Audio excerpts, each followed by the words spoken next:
Chicago is pretty flat. There are hardly any natural hills. You can ride your bike for 30 miles, and the only thing sore the next day is your ass. And there's only one waterfall, but it doesn't count because it's man-made. When I was a kid in Wisconsin, some people called people in Illinois Flatlanders, which is a nicer name than what most people in Wisconsin call us. But Chicago used to be flatter, so much so that in the 1800s, mud, disease, and sewage were severe problems. After heavy rain, flooding was a problem because of the city's low elevation. The water had no place to go, which created unsanitary conditions that contributed to public health problems like cholera. And you thought COVID was bad. So in classic Chicago fashion, the solution was preposterous, hilarious, and brilliant. Instead of wasting a bunch of money on new buildings, they would just jack up the existing ones.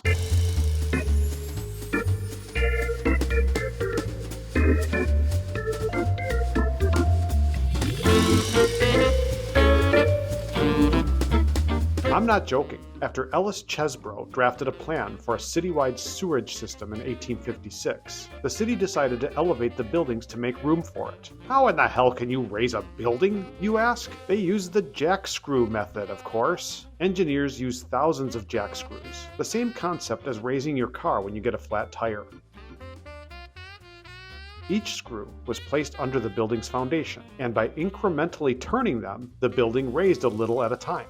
Once elevated, new foundations would be quickly constructed underneath, and dirt and gravel filled the void. And the plan worked!